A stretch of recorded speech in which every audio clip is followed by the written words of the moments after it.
Gibson of the International Secret Police. Feeling zero.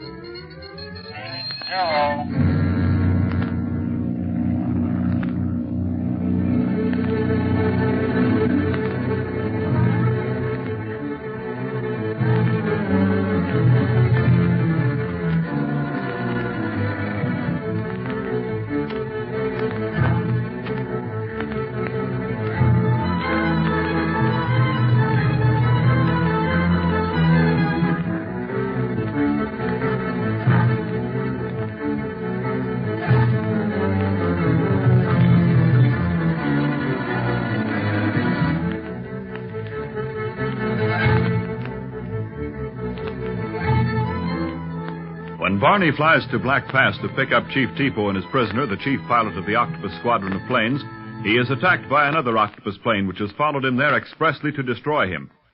Barney, being the better aviator, outmaneuvers the enemy pilot and sends his plane hurtling to earth in flames. Meantime, Speed has brought Larry Winfield back from Nagchuka to tell his story to Clint.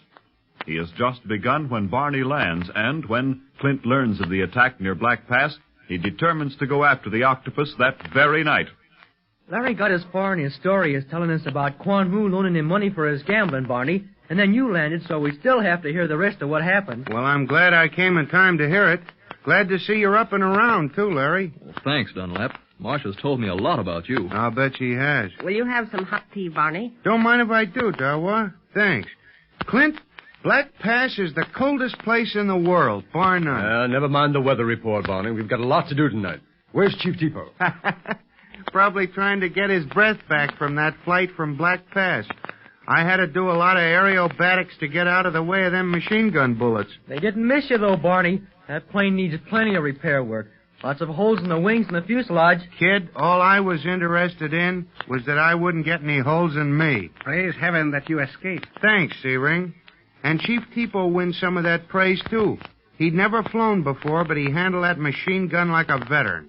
And I was really putting that ship through her paces. Supposing you hold your story and let Larry tell his. Sure, go ahead, Larry. Well, let me see. Where was I? Quan Wu was paying your gambling debts. Oh, yes.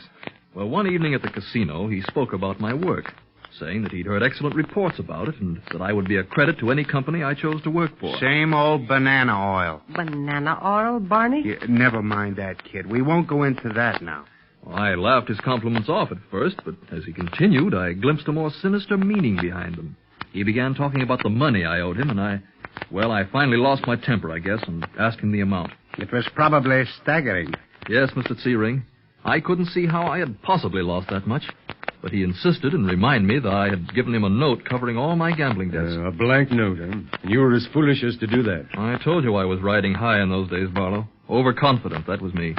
But I sure got over it. What happened next, Larry? I told Wu I couldn't possibly pay up. It'd take me the rest of my life unless somebody suddenly left me $1 million. To my surprise, he agreed and suggested that I work the debt off by coming in with a company that he was forming. I smell an octopus. You mean the new company really belonged to the Octopus?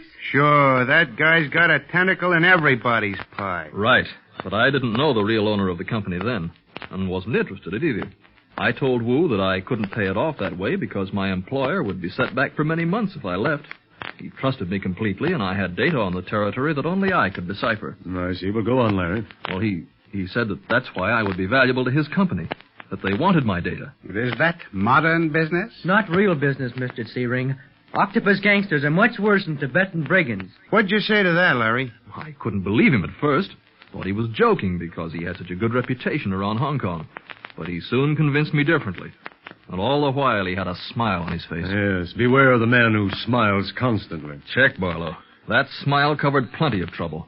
Wu told me that I must leave my present connections, bringing my statistics and data with me.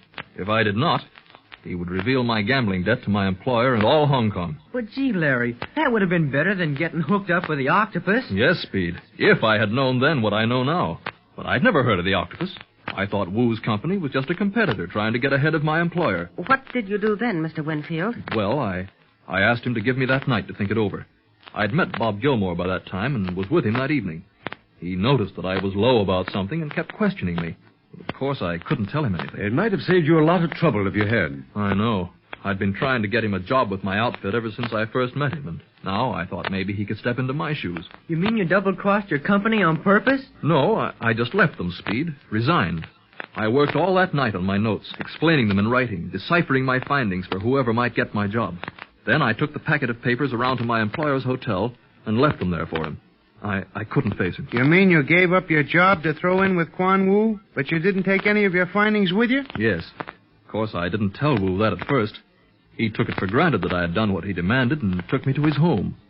There he said we'd hear the voice of the real owner of the new company, but we could not see him because of his political connections. Political connections, my foot. Just the old octopus runaround. His voice came through a loudspeaker.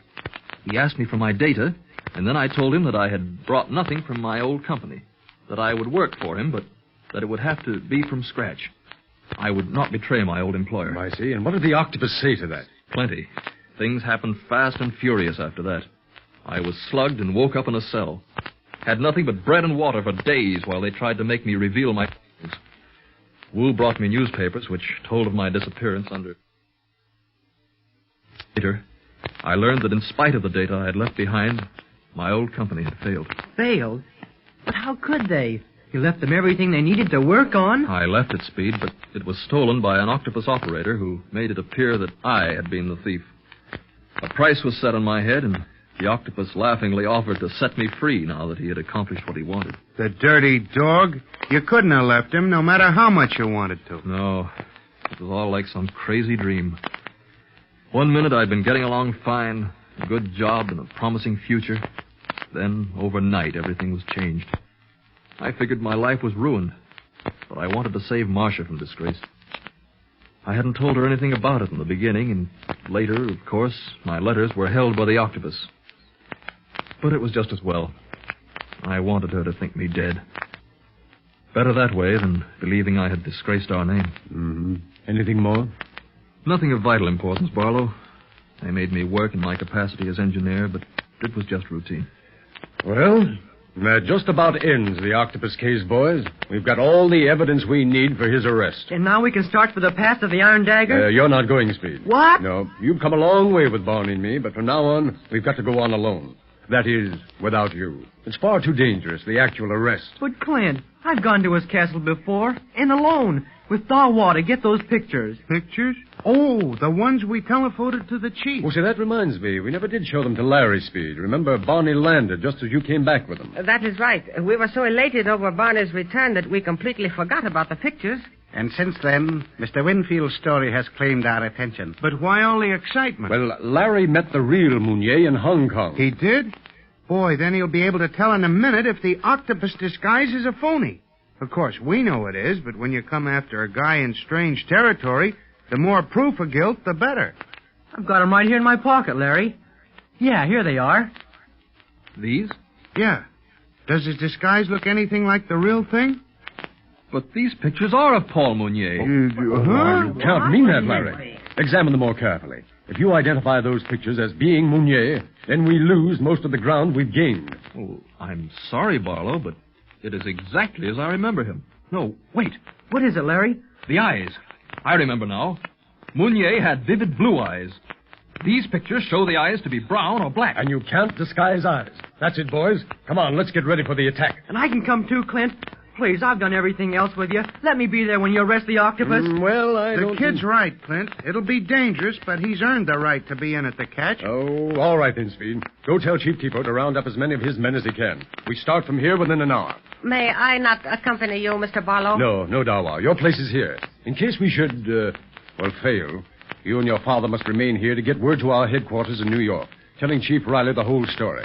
And he'll send other operators to do the job. Would it not be more wise to wait for Gilmore and his men, Mr. Barlow? No, the octopus has already had too much time to gather an armed force. We must strike tonight.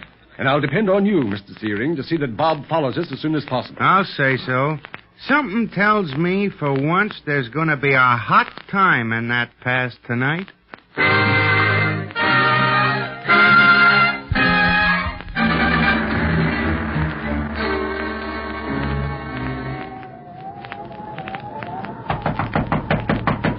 Who is it? is I, Master. Quan Wu. Quan Wu! Quan Wu! What has happened to you? You look as if you had come through fire. I have, Master. Dunlap shot our plane down in the Black Pass attack. I knew something had happened. You were so long overdue. The plane burst into flames, but they did not reach the pilot's compartment until just before we landed. The pilot managed to level off and land. I flung the door open and escaped just as the gasoline tank exploded. You lead a charmed life. No. I feel I was spared only to warn you, Master. We have come to the end of our road. What do you mean, you fool? Has your recent danger made you mad? No, but Barlow and the others will be here at any moment. Why? Because Dunlap lived through his flight and returned with Chief Tipo and Chan? Bah! It will take them time to attack this pass. No. I heard whispers as I came here. They thought me a wandering beggar. My clothes were so torn and blackened. They talked freely. Gilmore is bringing a force of men from Nagchuka. Another detail of police has already arrived at Mardak. They have discovered our slave headquarters here. What? At Mardak? Then we did not silence Splinter soon enough. No. The secret police have control of our vital spots. They are closing in on us. What chance have we to escape? What chance?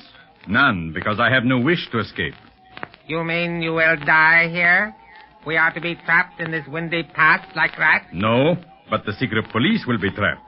Quan Wu, I have not been idle during your absence. My call has been answered. Instead of slaves in the room below, an army awaits my command.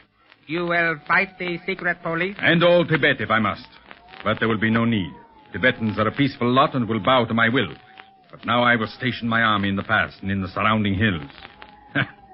Let the secret police take me, if they dare.